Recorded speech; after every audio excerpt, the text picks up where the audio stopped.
একাদশী বা যেকোনো উপবাসের দিন তোমরা কিন্তু এই রেসিপিটা একদম সহজ পদ্ধতিতে তৈরি করে নিতে পারবে। আর তৈরি হতেও সময় লাগে মাত্র 10 মিনিটের মতো।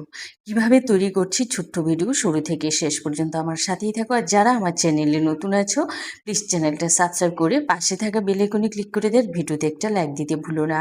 তো এখানে নিয়েছি আমি সেমা চাল। চালটাকে না ধুয়ে তারপরে জল ঝরিয়ে রেখেছি। দেখো চালটা কিন্তু একদম ঝুরঝুরে হয়ে গেছে।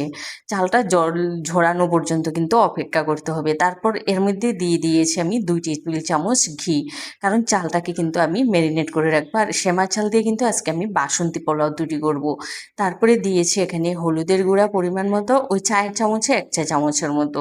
তারপরে দিয়েছি আদা বাটা।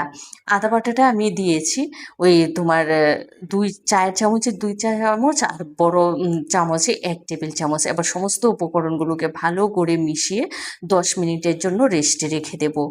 তো 10 মিনিট পরে এখানে একটা প্যান বসিয়ে 1 চা চামচ দিয়েছি তেল আর 1 চা চামচ দিয়েছি ঘি।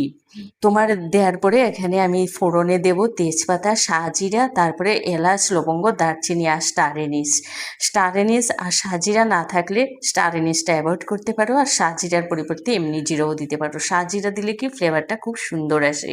তারপরে মশলাগুলোর থেকে সুন্দর একটা ফ্লেভার আসার পরে এখানে কাজু কিশমিশ দিয়ে দিয়েছি। কাজু কিশমিশগুলোকেও একটু ঘি আর তেলের মধ্যে ভেজে নেব। ভেজে নেওয়ার পরে এখানে ওই যে মেরিনেট করা সেমা চালটা দিয়ে দিয়েছি।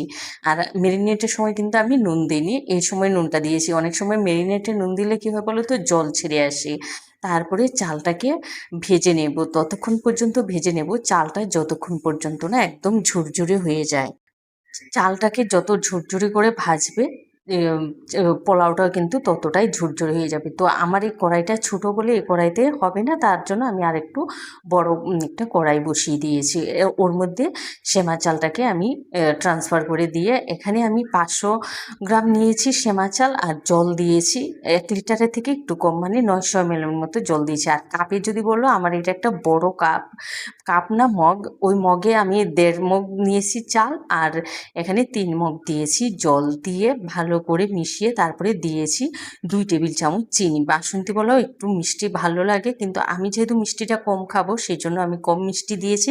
মিষ্টিটা তোমরা তোমাদের পছন্দ মতো দেবে। 1 চা চামচ দিয়েছি গরম মশলা। দিয়ে ভালো করে মিশিয়ে ঢেকে দেব একদম লো হিটে 10 মিনিটের মতো। তো 10 মিনিট পর ফিরে এসেছি, চালটা কিন্তু একদম সেদ্ধ হয়ে গেছে।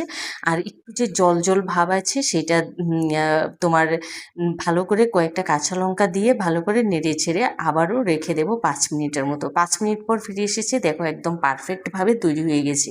তোমরা দেখে হয়তো ভাবছো যে এটা একদম দোলা দোলা হয়ে গেছে, একদমই না। যখন ঠান্ডা হয়ে যাবে একদম ঝুরঝুরে হয়ে যাবে।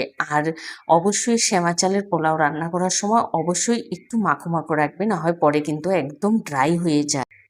তোমরা হয়তো বুঝতে পারছো যে এটা একদম মাখো মাখো হয়ে গেছে, একদমই না। যখন আমি ঠান্ডা করে নেব একদম ড্রাই হয়ে যাবে। আবারও বলছি, সেমা পোলাও রান্না করার সময় কিন্তু একটু মাখো মাখো রাখবে, না হয় খেতে কিন্তু একটু সমস্যা হবে। ভিডিওটা ভালো লাগলে লাইক কমেন্ট শেয়ার করতে ভুলো না। ভালো থেকো, সুস্থ থেকো।